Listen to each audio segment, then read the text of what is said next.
The reaction from Donald Trump regarding the assassination of Minnesota Democrat Melissa Hortman reveals a striking disconnect that has sparked considerable debate. When asked why he did not order flags to be lowered to half-staff in her honor, Hortman, the Democratic Speaker of the Minnesota House of Representatives, was tragically killed alongside her husband earlier this summer. Trump initially claimed he was not familiar with the incident. But here's where it gets controversial. This response came during a White House briefing, shortly after Trump had ordered flags lowered for the killing of Charlie Kirk, a right-wing activist and close ally. The question was raised during a Monday Oval Office briefing, highlighting the contrast between the White House's tribute to Kirk and the absence of a similar gesture for Hortman.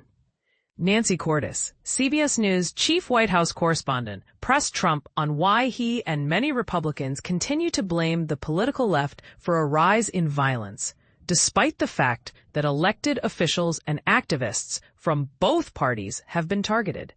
Cordes asked, "Do you think it would have been fitting to lower the flags to half-staff when Melissa Hortman, the Minnesota House Speaker, was gunned down by an assassin as well?" Trump's immediate response was, "I'm not familiar." The who? Leaning forward across the Resolute desk, as if genuinely unaware. After being reminded that Hortman was a Democrat who was assassinated this summer, Trump replied, "Oh, well, if the governor had asked me to do that, I would have done that." Notably, he did not mention Minnesota Governor Tim Walz by name.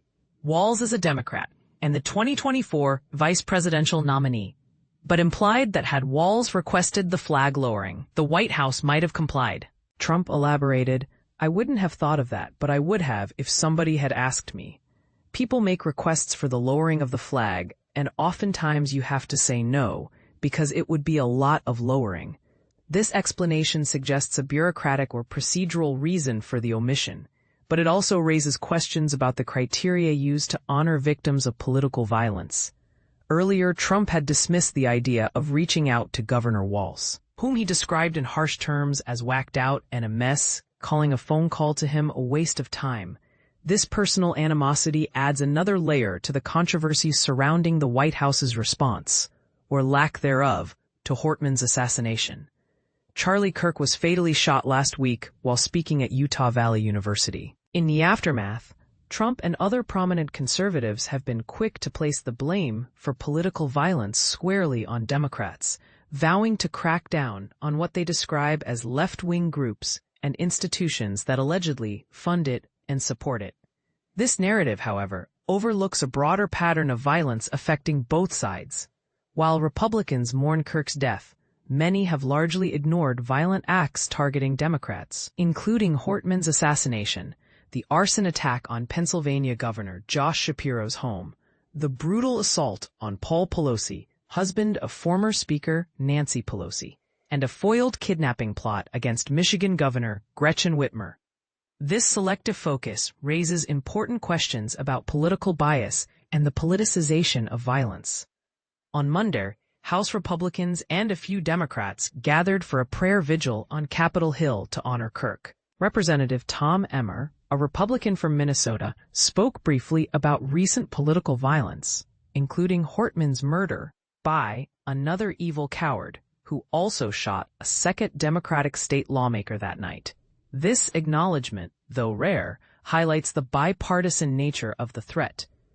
Trump, who himself survived 2 assassination attempts during the 2024 presidential campaign, denied that he had blamed only one side for the violence.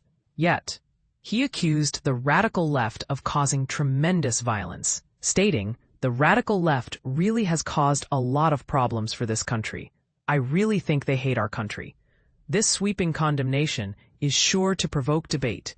Is it fair to single out one side, or does this rhetoric deepen divisions? Earlier the same day, Vice President J.D. Vance, a close friend of Kirk's, expressed hope for national unity while hosting Kirk's podcast. However, he quickly clarified that this was not a both sides problem, placing primary responsibility on Democrats despite widespread bipartisan condemnation of Kirk's killing. Throughout the lengthy podcast episode, Vance made no mention of Hortman or other acts of political violence, such as the January 6th assault on the U.S. Capitol.